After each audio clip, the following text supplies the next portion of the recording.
Ok, bueno, buenos días a todos. Nuevamente nos volvemos a conectar. Agradecemos mucho nuevamente la presencia del doctor Gilberto Romo Sánchez, quien en esta ocasión nos va a compartir un tema también de mucho interés y que en la medicina familiar lo estamos viendo constantemente para dar seguimiento a los pacientes con hiperplasia prostática obstructiva. De tal manera que, bueno, el día de hoy la idea es que nos dé las actualizaciones en el manejo de este tipo de padecimientos y bueno, agradecerte, doctor, que hayas aceptado participar nuevamente en el colegio. Adelante. Gracias. Gracias, buenos días. Es un placer estar aquí. Sí me escuchan, me parece. Bueno, sí, doctor, pues, sí lo escuchamos bien. Muchísimas gracias a todos por su interés en esta plática. Vamos a hablar un poco de la hiperplasia prostática. Lo escribí mal, disculpen Pásame a la siguiente, por favor.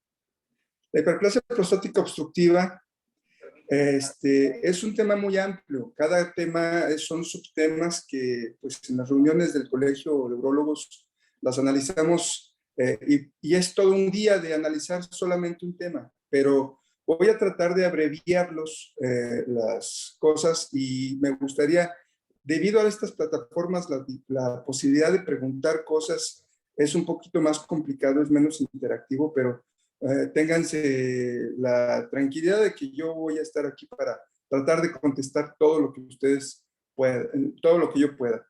La próstata viene del griego la que yace debajo de, que es la vejiga. La próstata está por abajo de la vejiga y por lo tanto, y la atraviesa la uretra. Pasan a la siguiente.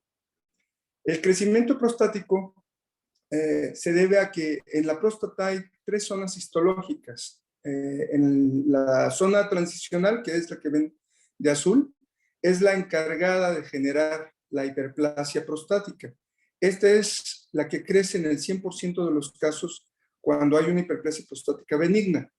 Las otras zonas son las que se encargan con mayor frecuencia, sobre todo la periférica, del crecimiento prostático secundario a cáncer de próstata. Por lo tanto, esta tiende a no obstruir la uretra y por lo tanto, cuando los pacientes llegan y preguntan, oiga doctor, ¿qué se siente cuando el cáncer de próstata lo tiene uno? Pues no se siente nada. Pero cuando empiezan a obstruirse en forma benigna, es más frecuente que sea por crecimiento de la zona transicional. Pasa a la siguiente. Y en cuanto a la patología de la hiperplasia prostática, se consideraba a los andrógenos la principal causa del crecimiento prostático. Se vio en los estudios iniciales que pacientes que tenían alguna afección que hiciera que los testículos no funcionaran o que los hubieran perdido por algún evento traumático o quirúrgico, en esos pacientes la próstata no crecía. Sin embargo, se ha visto que el papel de los andrógenos es como un papel ayudador, pero no necesariamente lo produce. Los andrógenos sirven para el desarrollo de la próstata, el desarrollo a la pubertad, en el crecimiento, pero también tienen que ver como un factor facilitador para que haya crecimiento prostático obstructivo. Lo que se ha visto más frecuentemente, en forma más intensa en el crecimiento de la próstata es que los mecanismos de apoptosis de la muerte celular programada se pierden y parte también es provocada por estos andrógenos, pero no necesariamente es el único. También hay factores de crecimiento, hormonas esteroideas, el estrógeno cada vez fue tomando más relevancia como también un factor que hace que los pacientes, al igual que en el cáncer de mama, en el cáncer de seno, también tenga un factor en el crecimiento de la próstata. También hay interacciones entre en los procesos de inflamación prostática y esto cada vez ha ganado más relevancia y más importancia. Pásame a la siguiente, por favor. Este es el proceso que les mencionaba al principio. La testosterona ingresa a la célula epitelial y estromal de la próstata y va a generar que la 5-alfa reductasa la transforme en dihidrotestosterona, que es un andrógeno más potente, y este tiene acción en el núcleo de la célula, de ambas células, produciendo factores de crecimiento. Hay otros dihidrotestosteronas que se producen en forma periférica en el hígado y en la piel, que también tienen una influencia importante en ambas células estromales de la próstata y en la epitelial para que haya crecimiento prostático. Estas dihidrotestosteronas con los nuevos medicamentos finasteride y dutasteride intervienen en la inhibición de la 5-alfa reductasa, tanto a nivel periférico, en el caso del dutasteride, como a nivel central, a nivel parácrino en la célula prostática. Los inhibe y evita que la célula siga creciendo a un ritmo muy acelerado. Pásame a la siguiente. Pero cada vez con mayor relevancia se ha visto que hay factores proinflamatorios para que la próstata crezca. Estos factores proinflamatorios están mediados tanto por procesos inflamatorios propios en el endotelio vascular, como también la acción de bacterias, virus, protozoarios, que se introducen en forma continua y constante dentro de la próstata. Se ha visto que los pacientes que no tienen circuncisión tienen un 40% más de riesgo de prostatitis crónica, y esta prostatitis crónica va a generar mayor crecimiento prostático. Entonces, la circuncisión sigue teniendo un papel muy relevante para prevenir enfermedades como infecciones de transmisión sexual, como crecimiento prostático y hasta cáncer de pene.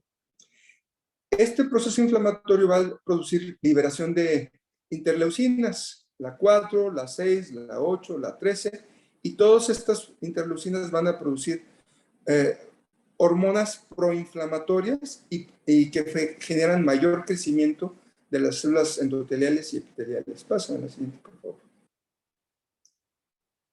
Y bueno, pues lo que vamos a encontrar es que el paciente va a iniciar va a haber un proceso de proliferación de las células. No es una hiperplasia, no es una hipertrofia como ocurre en el músculo que se ejercita mucho, sino que es una hiperplasia de las células. Esto es un aumento en el crecimiento del número de células, y van a tener un diferente crecimiento que va a producir una obstrucción. En el cuadro de la izquierda vemos en la próstata, en el cuadro A, vemos una próstata con sus lóbulos laterales normales, pero un lóbulo medio, que se alcanza a ver como un chipote ahí en la vejiga, que va a generar obstrucción vesical. Ese, un poquito más arriba, es ese mero, un poquito. Todo ese lóbulo que se mete a la vejiga va a generar un efecto de sedal que va a impedir que el flujo de la orina fluya adecuadamente. Y esto ocurre muy frecuente en personas jóvenes, pacientes de 40, 45 años, que tienen nada más el puro crecimiento del lóbulo prostático, le hacen el ultrasonido de no soy la única que se metía con mi amigo.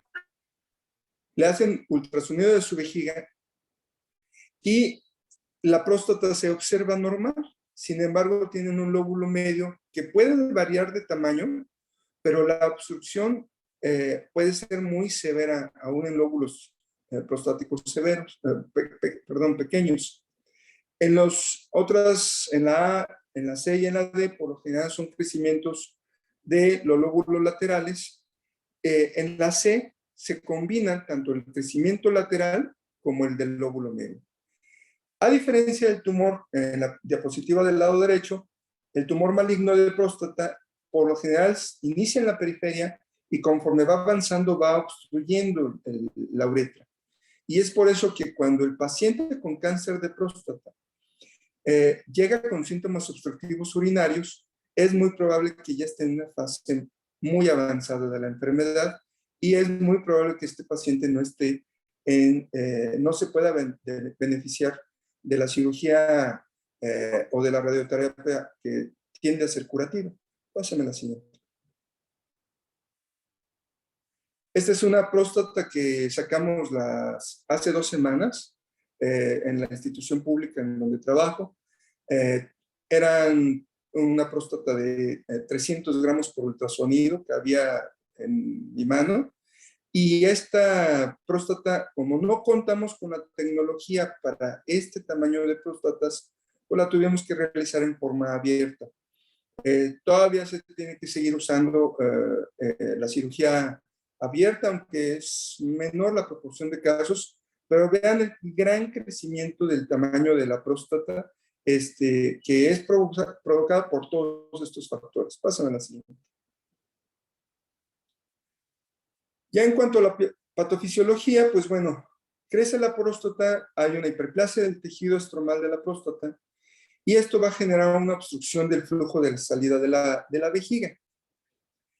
Esto va a producir que el detrusor pueda tener una respuesta a esta obstrucción.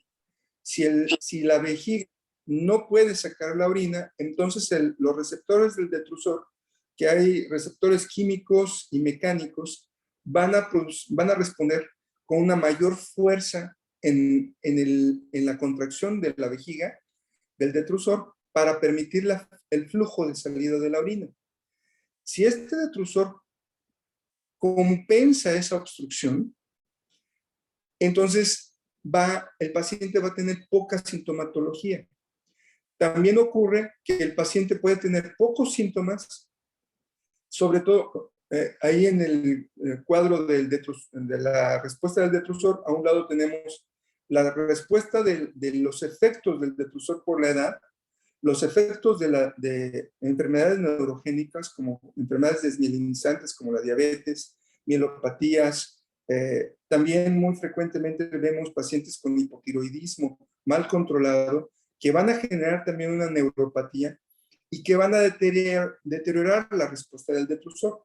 Pero también con el paso del tiempo y el proceso obstructivo se continúa, va a haber una enfermedad en el detrusor, ya que ese es un músculo que se va a estar apretando todo el tiempo, pero que empieza a haber un proceso de fibrosis y un proceso de disminución del aporte de oxígeno por parte de los vasos sanguíneos, lo que va a provocar que el paciente tenga una vejiga que se vaya deteriorando a lo largo de la vida. Este detrusor es lo que más está tomando relevancia actualmente, porque los pacientes consideran que lo más importante es una forma simplista de pensar que lo importante es quitar la próstata y no toman en cuenta que el principal órgano blanco de la hiperplasia prostática es el detrusor.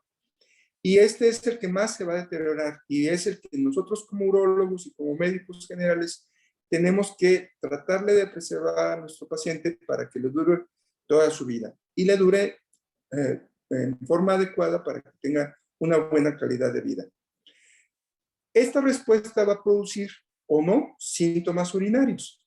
Si el detrusor tiene sus receptores de presión, sus receptores que le detectan, neuronales que le detectan que ya está la vejiga llena a una adecuada distensión, y estos receptores mandan la señal en forma adecuada al sistema nervioso central y regresa la respuesta en forma controlada y adecuada, pues va a haber una respuesta del detrusor adecuada a esta obstrucción hasta que se empieza a descompensar este detrusor. Y cuando la vejiga se empieza a descompensar, vienen los síntomas urinarios. El paciente empieza a orinar con más frecuencia, va a empezar a disminuir el flujo de la orina, va a aumentar la fuerza del detrusor, entonces va a generar incontinencia urinaria. Cuando nosotros vemos a los pacientes con cierto grado de incontinencia de urgencia, por lo general, a diferencia de cuando hay una lesión en el esfínter, sea neuronal o física o iatrogénica, cuando hay una incontinencia de urgencia, estamos considerando que esta vejiga ya no puede compensar adecuadamente esa obstrucción y por lo tanto va a haber contracciones de la vejiga no inhibidas, involuntarias, como respuesta a este problema obstructivo. En el anciano también tenemos que tener en cuenta otras causas de síntomas urinarios porque se mezclan. El paciente puede tener cuadros de poliuria provocados por medicamentos, por hipertensión, por insuficiencia cardíaca.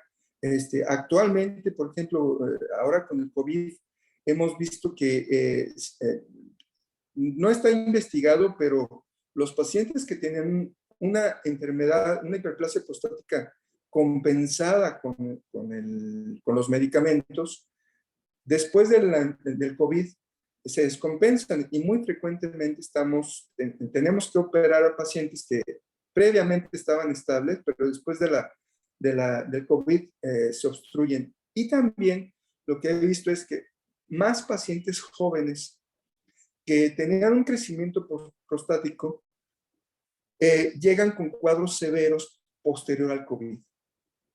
Hay otras causas también de obstrucción del flujo de la orina, que no necesariamente va a ser la hiperplasia prostática, y nosotros como urólogos y como médicos tenemos que también que sospechar.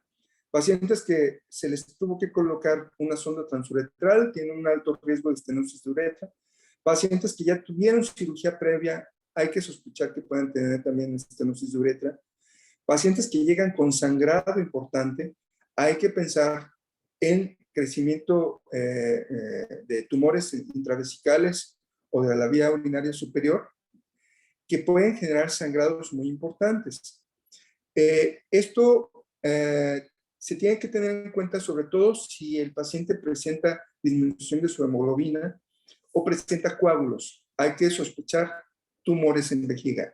Y es curioso porque cuando se realiza un ultrasonido de vejiga a estos pacientes, en algunos casos los tumores de vejiga que vienen del urotelio de la vejiga pueden estar muy cercanos a lo que es el cuello de la vejiga y parecer como si fueran lóbulos medios, y luego nos encontramos con tumores del urotelio de la vejiga que parecen lóbulos medios o crecimiento prostático. Pásame a la siguiente.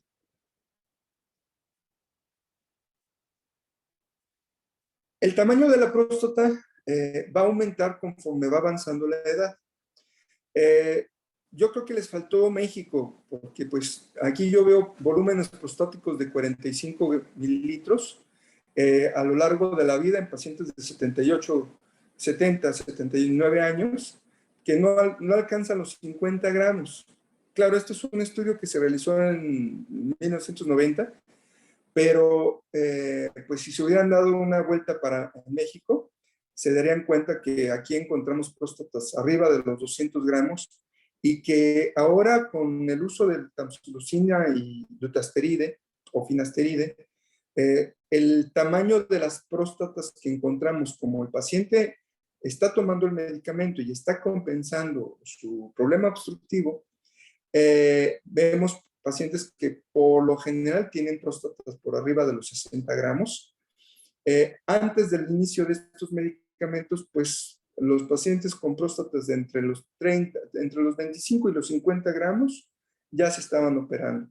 Con el inicio de estos medicamentos, lo que se ha hecho es operar pacientes con tamaños de próstata mucho mayores. Pasen a la siguiente. Y bueno, la prevalencia de la hiperplasia prostática es difícil saber porque todo va a depender de en el estudio, qué es lo que se va a buscar para poder determinar si hay hiperplasia prostática o no. Puede ser que se utilice síntomas obstructivos, escala de IPSS, o que se vea a nivel cadavérico cuántos pacientes y en qué rango de edad tenían crecimiento prostático.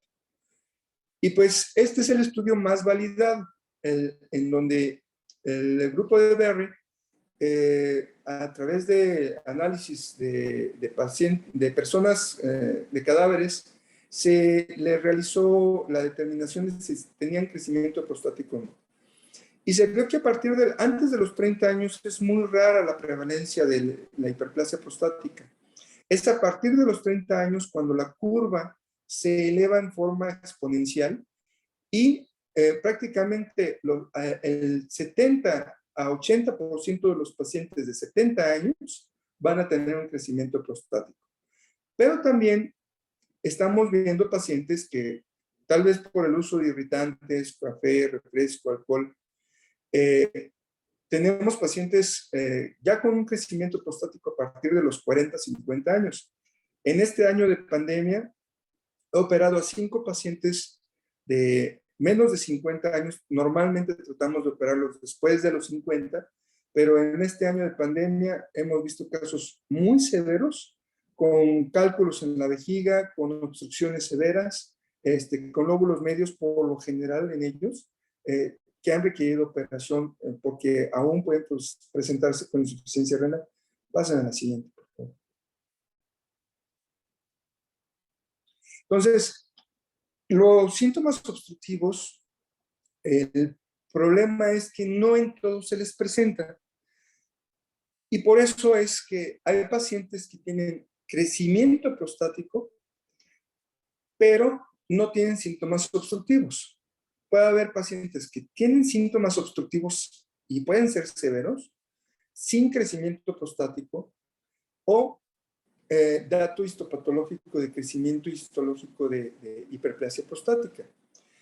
Y esto se debe a que hay una interacción muy compleja entre la inervación de la vejiga, la próstata, los esfínteres, la complianza o la capacidad de la vejiga para poder retener y vaciar la vejiga. Y esto hace que nosotros tengamos pacientes que digan, yo estoy orinando muy bien, no sé por qué me quieren operar, y pues resulta que en el ultrasonido están dejando más de 100 mililitros de orina residual, están a veces teniendo ya retención de orina tan severa que están generando insuficiencia renal o dilatación de los sistemas colectores del riñón, o pacientes que por el contrario tienen una sintomatología muy severa, pero son próstatas muy pequeñas.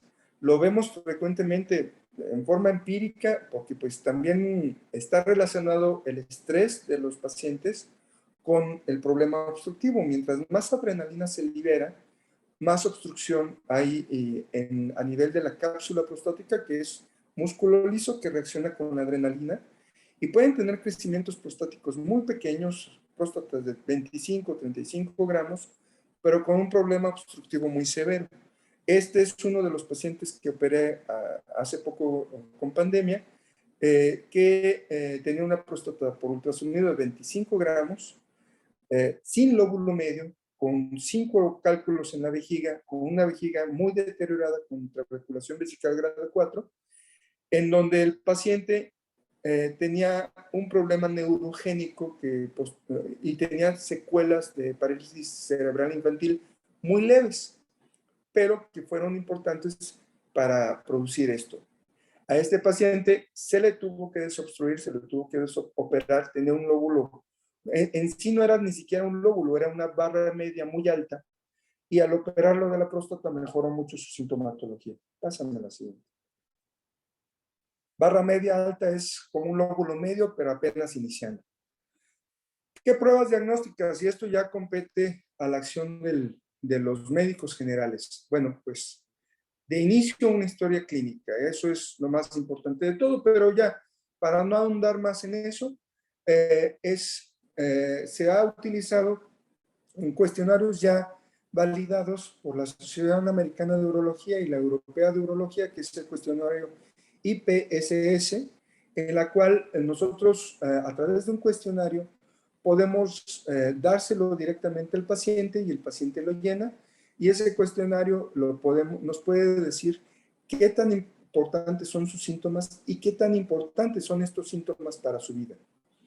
En México, pues hay mucho analfabetismo, hay mucha dificultad para poder interactuar en ocasiones, pues también porque los pacientes simplemente no pueden, ya sea el familiar, sobre todo en institución pública, o en ocasiones en forma privada, pues no tiene la capacidad para, o el tiempo para poder, no quieren simplemente llenar el cuestionario y entran al consultorio y pues, ¿como para qué es este cuestionario, doctor? Y pues ya uno se los hace en forma directa. Hay que hacer la exploración física, hay que hacer el tacto rectal. Esto nos va a permitir detectar cáncer de próstata, nódulos duros dentro de la próstata para poder detectar cáncer de próstata. Hay que hacer análisis de orina para detectar si hay datos de infección o si hay hematuria. Y bueno, dentro de los estudios que tenemos que hacer es de inicio la detección del antígeno prostático, si es posible con su fracción libre, para poder determinar si hay elevación de esto y si hay posibilidad de que pueda haber cáncer. Hay que valorar la función renal con una química sanguínea, se determina la urea y la creatinina, y también podemos hacerlo a través de un ultrasonido para ver que no haya obstrucción en los sistemas colectores del riñón. Hay que medir el residuo postmiccional y si es posible hacer un diario miccional. Hay pacientes en los que si tienen sospechas y de veras la sintomatología que tienen es secundaria a un crecimiento prostático o si agregado a esto tienen un problema obstructivo en la próstata. Y bueno, las pruebas opcionales que muy frecuentemente nosotros como urólogos tenemos que hacer es el estudio de presión-flujo, que se llama flujometría. Nosotros le pedimos al paciente que orine en un recipiente conectado a un dispositivo, a una computadora, y ello nos mide la fuerza del flujo, la presión y el tiempo. Y nosotros hacemos una curva que nos permite saber si hay un paciente que pueda tener problema obstructivo o no.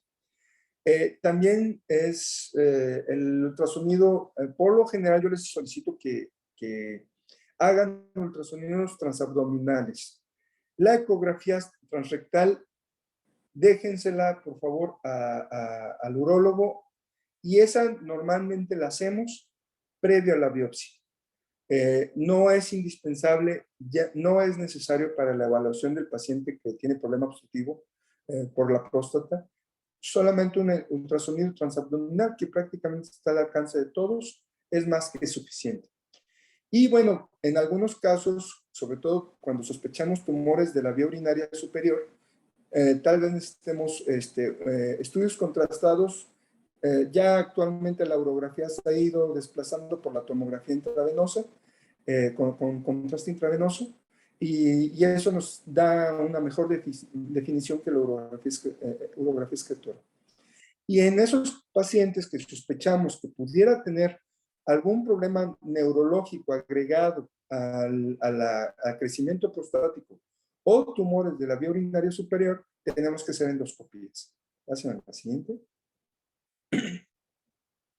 Este es el cuestionario de IPSS, lo pueden descargar en internet y dárselo a sus pacientes.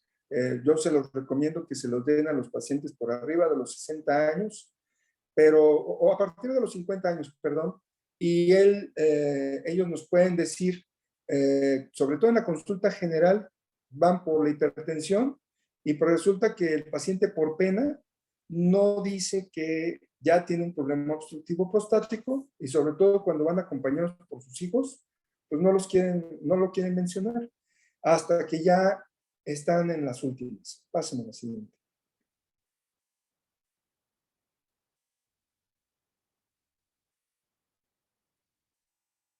No corre.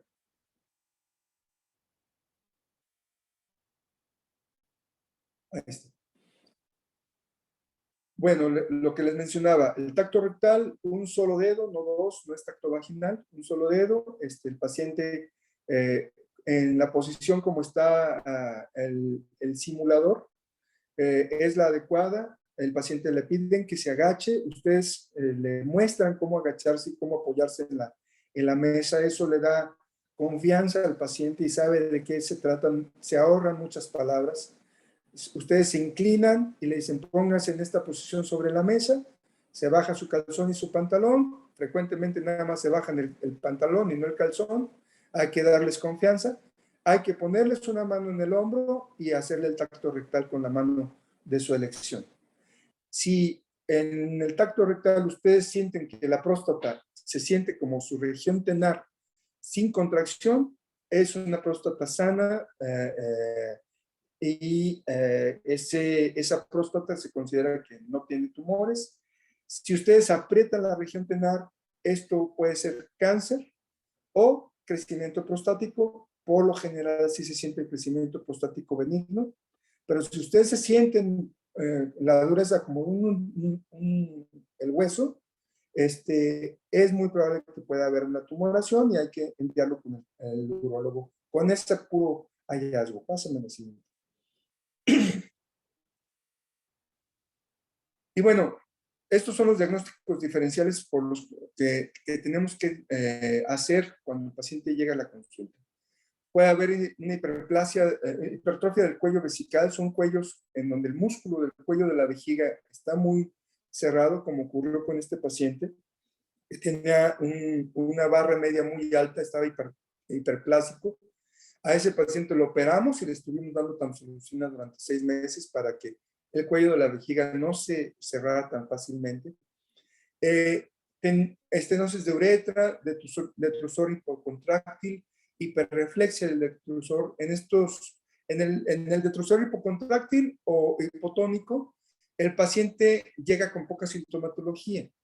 Dice, pues yo me siento muy bien, estoy orinando muy bien, y es el paciente que llega a urgencias con incomodidad, pero sin dolor, sin el grito de que ya está obstruido. Se le pone la sonda, a esos pacientes se les opera porque muy frecuentemente coincide que tienen un crecimiento prostático importante, se les quita la sonda y el paciente de todos modos no puede orinar. Y esos pacientes, siempre que hay mucha retención de orina o el paciente no está en un grito cuando se obstruyen, entonces hay que sospecharlo y hay que asesorarlos y decirles a los pacientes de que es muy probable que ese detrusor, esa vejiga, ya no esté funcionando en forma adecuada. Porque si no, el paciente considera que después de la operación, él tenía su único problema era el crecimiento prostático, se les opera y reclaman, dicen, bueno, ¿y como por qué si ya me operó no puedo orinar? Pues simplemente porque su vejiga ya no funciona, sea por la edad, por tanto tiempo de haber estado obstruido o porque tienen algún problema neurovascular que hace que la vejiga no se pueda contraer. Infecciones urinarias muy frecuentemente presentan las dos cosas, tanto una infección urinaria en sí, el crecimiento prostático y la retención de orina hace que orina estancada es orina que se infecta y van a presentar infecciones urinarias. A diferencia del paciente joven, en donde la cistitis y la prostatitis aguda no están relacionadas con crecimiento prostático, pero dan una sintomatología muy parecida. Cálculos en la vejiga, que por lo general existen, también cáncer de vejiga, en donde el paciente llega con sintomatología urinaria irritativa, tienen disuria, polaquiuria, tenesmo, no siempre sangran. Piensa uno da de inicio tratamiento para la hiperplasia prostática, pero resulta que en el ultrasonido puede detectarse lesiones tumorales en la vejiga, pero aún en el ultrasonido puede ser que no se detecten las lesiones tumorales porque puedan tener tumores sésiles que parecen alfombra a nivel de la vejiga y no los detectan los estudios de diagnóstico y por lo tanto estos pacientes hay que hacerles, si persiste la sintomatología irritativa y con mayor razón si se presenta hematuria, hay que hacerles cistoscopía. Todo paciente con hematuria macroscópica se le debe de hacer una cistoscopía. Y por lo mismo, la hematuria es una causa mayor para operar a los pacientes. Sea por lo menos hacer una endoscopía o si en la endoscopía la causa de la hematuria es el crecimiento prostático, operarlos. Hay que descartar cáncer de próstata, neuropatía diabética o alguna otra alteración neurológica. Pásame a la siguiente. Perdón. Entonces, Aquí la situación es que los pacientes van a presentarse con un cuadro clínico en donde nosotros tenemos que evaluar no solamente la clínica, sino también el volumen prostático, el grado de obstrucción y la interacción de todos estos. Y eso se lleva a cabo a través de un proceso complejo que, pues afortunadamente, yo espero que los algoritmos computacionales todavía nos den chamba para que nosotros como médicos podamos seguir llevando a cabo todo este procedimiento. Pásame a la siguiente.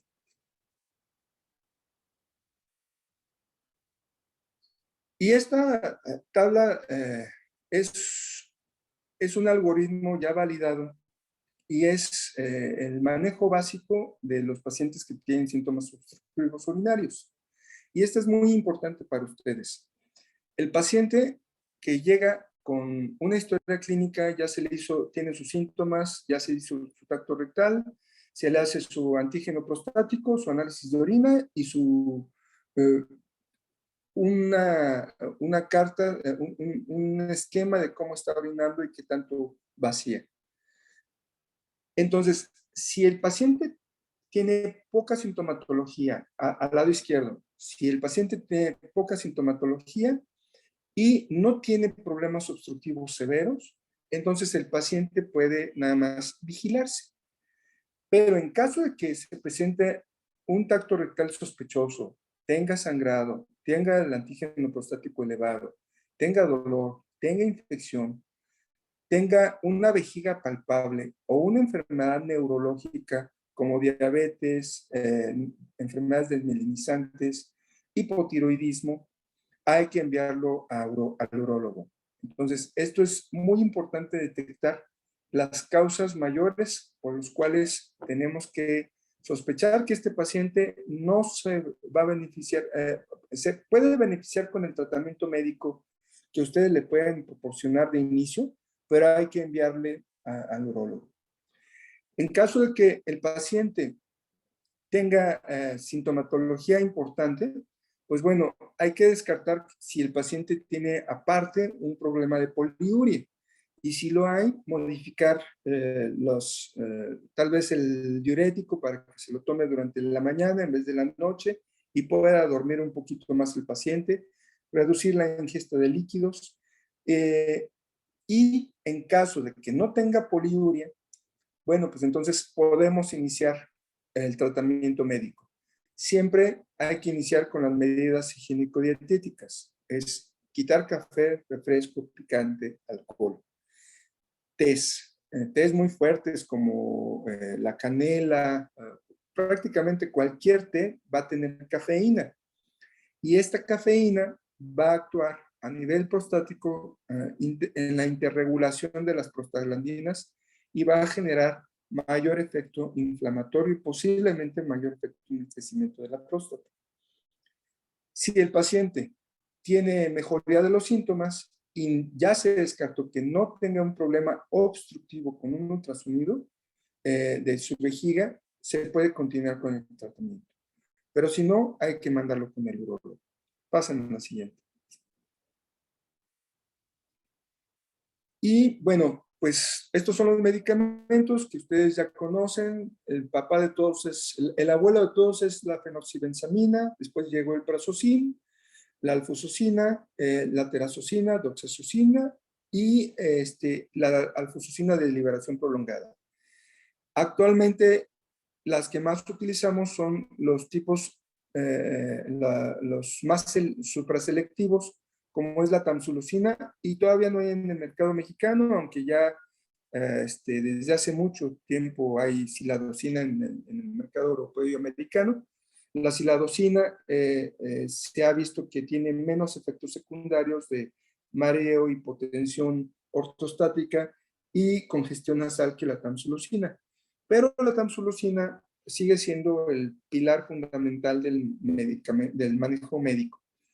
La tamsulusina, yo les menciono, si el paciente está respondiendo bien a la tamsulusina y no hay datos de alarma, el paciente puede manejarse por años con tamsulusina, pero siempre y cuando se haga un seguimiento adecuado del paciente.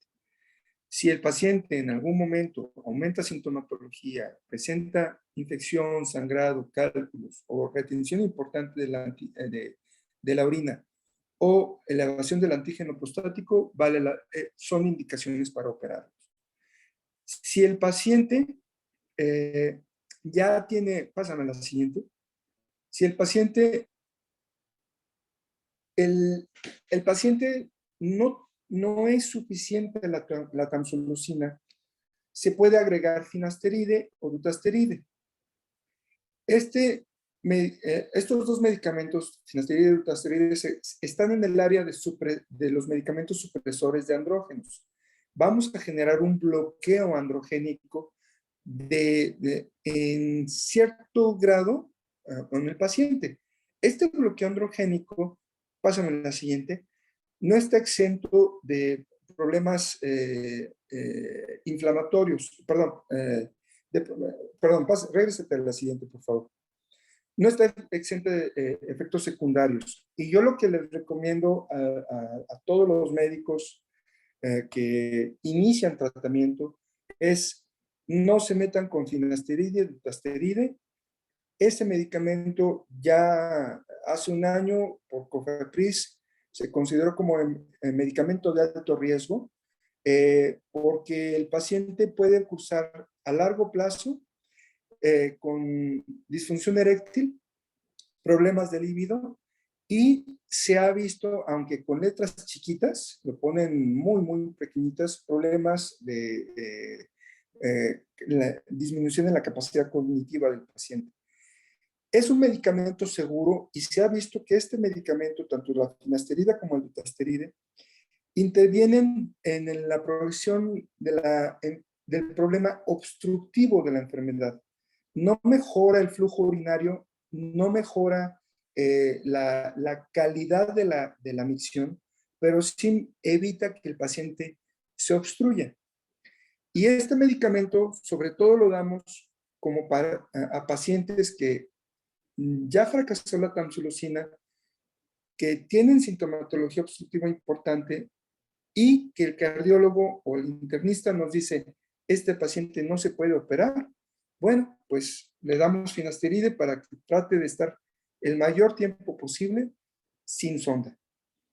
Pacientes que también dicen, yo no me quiero operar, bueno, pues entonces se da el finasteride y pueden estar con el medicamento a veces por años. Sin embargo, hay que hacer seguimiento de que este paciente no vaya a tener un problema obstructivo más severo. Pásame a la siguiente. Se ha agregado en el armamentario los inhibidores de las fosfodiesterasas, que es el sildenafil y el tadalafil. El tadalafil sacó una presentación de 5 miligramos, la cual, dándolo todos los días a la dosis de 5 miligramos, tanto mejora la función eréctil como mejora el flujo de salida, la sintomatología urinaria. ¿Por qué mejora la sintomatología urinaria si no mejora el flujo urinario?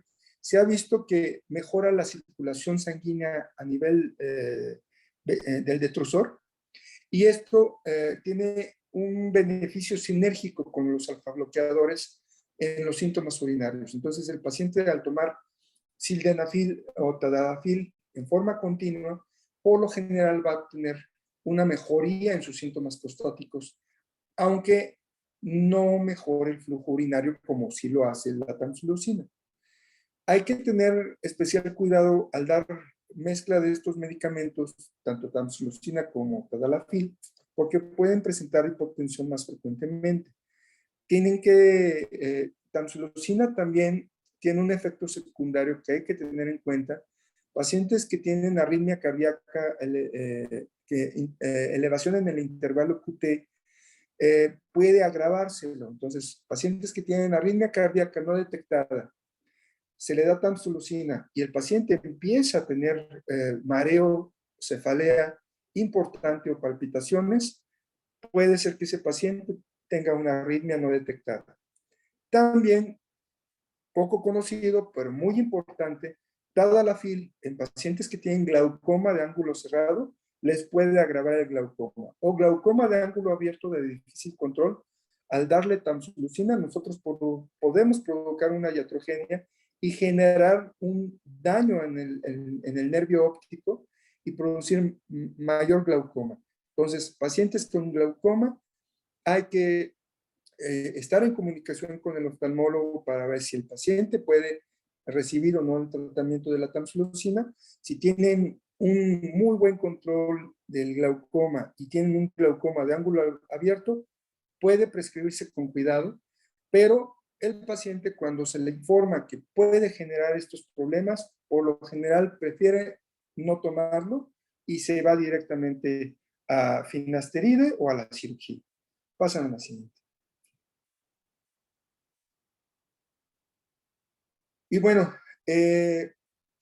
dos cosas importantes para antes de terminar con esto es tener alerta en estas dos alertas. Uno, el ultrasonido es muy importante realizarlo porque es un parámetro de seguridad. Pacientes que tienen cantidades significativas de orina residual deben de estar bien controlados durante la consulta para ver que esto en algún momento no requieran el tratamiento quirúrgico, sobre todo en pacientes que requieren, tienen un problema obstructivo importante y más si en alguna ocasión ustedes ven que si les dan antimuscarínicos tipo torterodina, oxibutinina, solifenacina, estos medicamentos disminuyen la contracción del detrusor y si el paciente no se les hace un seguimiento adecuado, pueden caer en insuficiencia renal aguda e insuficiencia renal crónica, en caso de que el paciente tenga este problema importante. Por eso es muy importante hacer el seguimiento del ultrasonido, de la orina residual por ultrasonido. Y también hay que sospechar que puede ser que el problema obstructivo no sea solamente por el problema de la vejiga, de la próstata, sino que puede haber una hipocontractilidad importante en ese paciente que llega con retención aguda de orina o volúmenes importantes en el ultrasonido de orina residual, en donde hay que informarle al paciente que puede ser que sea su problema una mezcla de enfermedades, un detrusor deteriorado con un crecimiento prostático importante. También pacientes que dicen, bueno, estoy reteniendo mucha orina, ¿por qué no me opera la próstata? Bueno, puede ser que su próstata no sea la culpable, puede ser que sea solamente un daño importante en la vejiga, sobre todo en pacientes diabéticos que tienen una neuropatía diabética severa, puede ser un problema importante esto. Pasen a la siguiente. Y bueno, pues todos los caminos llegan a Roma y en este caso es el tratamiento quirúrgico. Cuando hay sintomatología importante, datos de alarma o el paciente no responde al tratamiento médico o ya está cansado o por alguna razón no se le puede dar el tratamiento médico, pues hay que irnos al tratamiento quirúrgico.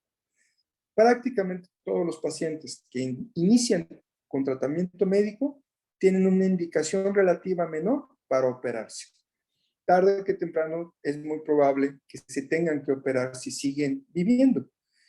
Y es mejor operarlos en forma temprana antes de que el paciente tenga un deterioro importante en su detrusor. Pasen a la siguiente. La resección transuretral de la próstata sigue siendo el gold estándar del tratamiento. Es el mejor tratamiento a pesar de las posibles consecuencias. Las probables complicaciones es hematuria y estrechez de la uretra. También puede haber infecciones severas, ya que al nosotros estar resecando la próstata pueden liberarse endotoxinas y entonces el paciente puede presentar bacteremia o sepsis durante la resección o posterior a la resección. Como ustedes pueden ver en el video, puede haber un sangrado importante, en ocasiones son lechos venosos muy sangrantes que son de difícil coaptación con la resección transuretral monopolar. Lo que están viendo ustedes en pantalla es la resección transuretral monopolar, que es lo que se utiliza en todas las instituciones públicas. Esto es una asa diatérmica de tuxteno que en cierta frecuencia, le pisa al pedal de corte, aumenta, da una frecuencia, una amplitud de onda de la electricidad que permite el corte, y en otro tiempo coagula. Al coagular, el problema de la restricción monopolar es que puede generar uno más sangrado si no sabe uno manejar bien el parámetro de la coagulación, o si tiene unos lechos venosos muy importantes. Pásame a la siguiente. Todas estas técnicas, excepción... me pasas el primer video, por favor. Todas estas técnicas son endoscópicas. La endoscopía prácticamente ha reemplazado la cirugía abierta, y la cirugía abierta la realizamos solamente para próstatas demasiado grandes. La más grande que he sacado pesaba 450 gramos de próstata. La tuvimos que dividir a la próstata en 2 lóbulos para poderlo sacar por la herida, porque no cabía solita. La cirugía endoscópica se divide en cirugía monopolar, en cirugía bipolar y en láseres.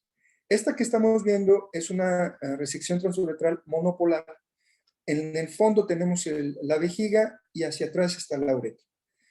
Ahí estoy resecando una próstata y la quise grabar porque ejemplifica muy bien lo que es el lóbulo medio, que es lo que estoy cortando, que genera un badajo para la salida del flujo de la orina.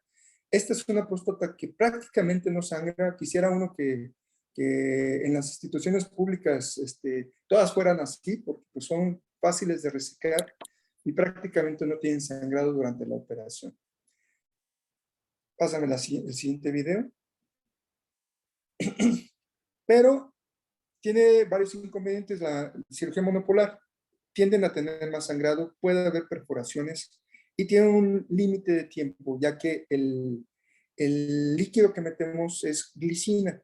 La glicina es un aminoácido que al absorberse puede producir insuficiencia hepática y puede generar, intoxicación por glicina, y les da un síndrome muy parecido a los pacientes que tienen CHAN.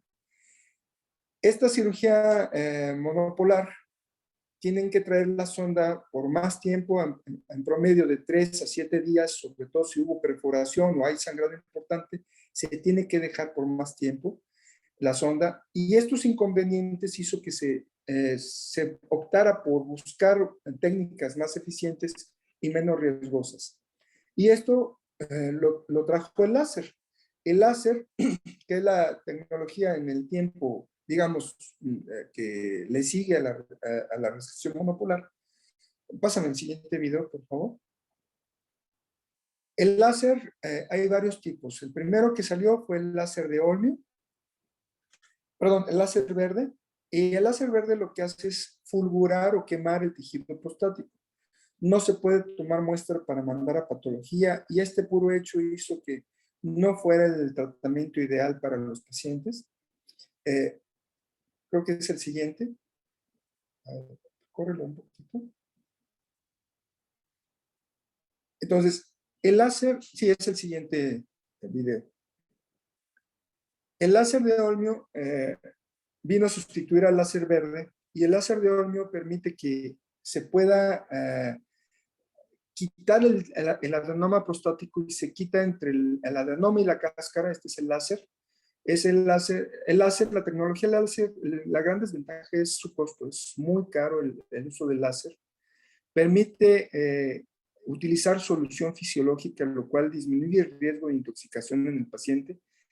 La desventaja es que como se maneja con mucha presión el flujo de la solución fisiológica, si encontramos lechos venosos grandes, puede generar congestión cardiovascular, que implique que tengamos que meter al paciente en terapia intensiva para manejo de la congestión cardíaca por el exceso de líquido que podemos meter.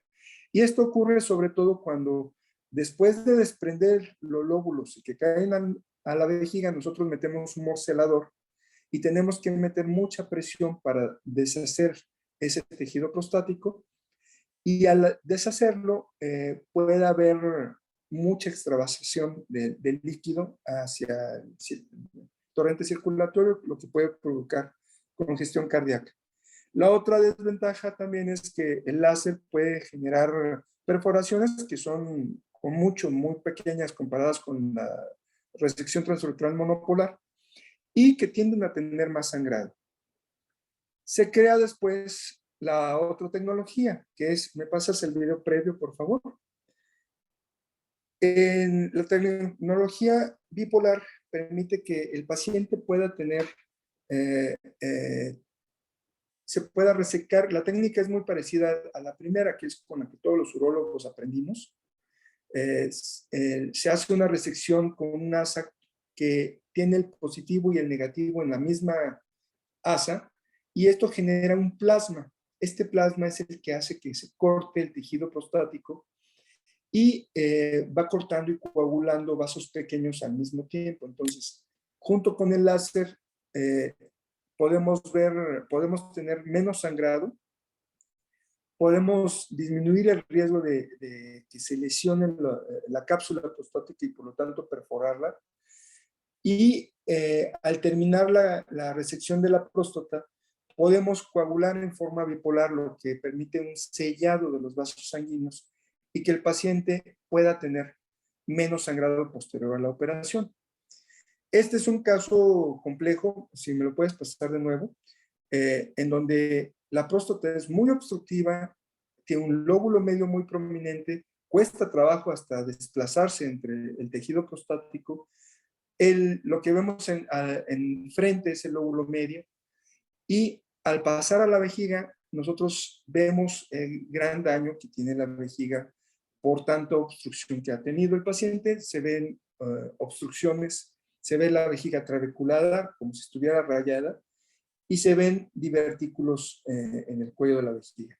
Ahí acabamos de ver en una forma muy rápida los meatos ureterales. Los identificamos previo a la operación, vemos que no haya tumoraciones y entonces empezamos la resección de la próstata. Esta resección, al final, desobstruimos y queda un hueco enorme con el cual, pues si no puede orinar el paciente con ese hueco que hacemos, es porque la vejiga no está funcionando en forma adecuada, ya sea por deterioro o por daño neurológico. Pasan a la siguiente. La ventaja del bipolar, de utilizar el bipolar, sea junto con el láser al final de que se realiza la cirugía láser, se hace una coagulación bipolar o en forma aislada, solamente la pura resección bipolar, es que al paciente se le puede quitar la sonda más rápido y eso disminuye el riesgo de estenosis hasta un 30%. Con el monopolar, el riesgo de estenosis de la uretra va del 15 al 20%. Con el uso del del bipolar, perdón, ha disminuido este riesgo de estenosis de uretra a 3% simplemente por el hecho de que podemos quitar la sonda más rápido después de la operación. Y bueno, ya que sacamos este tejido, lo mandamos con el patólogo. Pásame la siguiente. Y el patólogo nos va a decir si hay cáncer, que es el patrón histológico, es el que tienen a la izquierda, o hay un patrón normal. Si hay un patrón normal, viene la recuperación. El paciente es muy importante que ingiera mucho líquido, que esté en reposo para que tenga una adecuada cicatrización y sobre todo una buena vigilancia. Ya eso ya depende del paciente que pueda realizar o no este cuidado, y pues mientras más se cuidan, mejor les va. Creo que ya con eso terminamos. Muchas gracias. Muchas gracias, doctor. Bueno, por cuestiones de tiempo, no sé si alguno de los que están presentes quisiera hacer alguna pregunta abriendo su micrófono o utilizando el chat. Buenos días, doctor Romo. Buenos días a todos. Doctor, yo le quisiera preguntar, nosotros como médicos familiares, tendríamos que tener un conocimiento acerca de la técnica que ustedes realizaron para quitar la obstrucción al paciente, para pues así orientarnos hacia podríamos decir, el paciente después que es sometido a ese procedimiento quirúrgico, algunas veces se quejan de sintomatología porque dejan de tomar la tamsulosina. Entonces, tiene que ver o tiene que influir eso para que nosotros podamos tener una vigilancia del paciente y eh, pedir otra vez el antígeno prostático o reiniciar la tamsulosina, porque sí es cierto lo que usted dice, o sea, la tamsulosina luego les genera a los pacientes hipotensión arterial, ¿verdad? Y a Así veces es. pues suspendemos el tratamiento, pero el paciente luego manifiesta algunos síntomas urinarios. Claro. Entonces, ¿qué es lo que usted nos puede aconsejar o decir acerca de esto? Sí, gracias, doctora. Muy buena su pregunta. Es importante, brevemente, después de que se opera al paciente, si es bueno preguntarle al paciente con qué técnica se operó. Si es cirugía monopolar, es muy probable que dejemos más tejido porque tenemos un límite de tiempo de 1 hora para quitar lo que se pueda quitar y lo que no, pues ahí se queda, porque esto va a generarles, si nos extendemos en el tiempo, podemos generarle una intoxicación y síndrome post-RTU del paciente. Entonces, se quita lo que se pueda quitar en un promedio de 1 hora, hora y media. Por lo tanto, si fue cirugía monopolar, es muy probable que el paciente tenga más tejido residual y si son próstatas por arriba de los 60 gramos los que se operaron, el paciente va a tener que seguir tomando tamsulosina a lo largo de la vida, a pesar de que ya se haya operado. Con la tecnología bipolar y el láser es menos probable, prácticamente se elimina todo el tejido que se tiene que quitar. Sin embargo, queda la cáscara.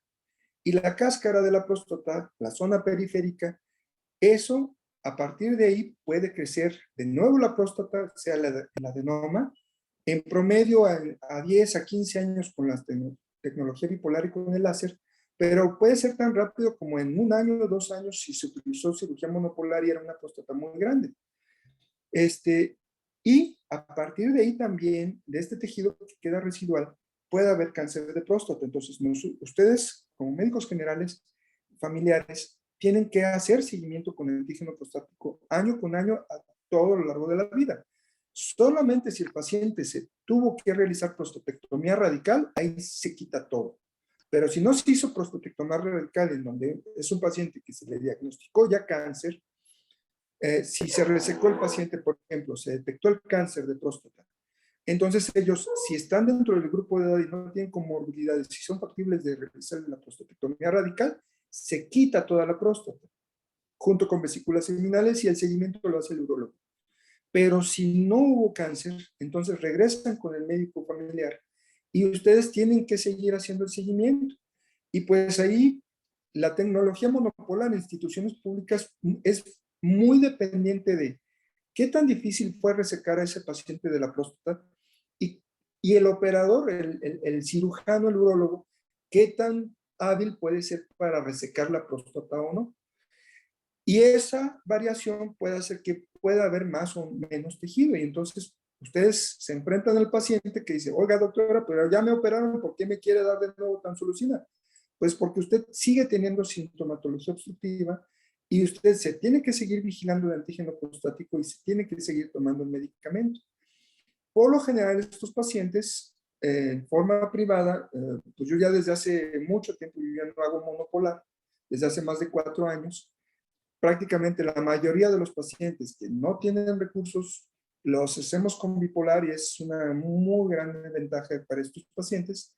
Y a los que cuentan con recursos se puede hacer una técnica con láser que se termina el sellado de los vasos con la tecnología bipolar. Pero al final de cuentas, ustedes tienen que seguir dando el medicamento y tienen que seguir vigilando a este paciente. No sé si le pude Sí, contestar. doctor. Muchas Gracias. gracias. Gracias. Gracias, doctor. Por cuestiones de tiempo tenemos que continuar con la siguiente sesión. Te agradecemos mucho tu tiempo que le hayas dedicado al colegio y a todos nuestros socios. Esperamos volverte a ver en la siguiente ocasión. Y bueno, a todos ustedes darles las gracias y continuamos con nuestras actividades. Que tengas buen día, doctor. Muchas gracias. Buenos días a todos. Buenos días. Hasta luego.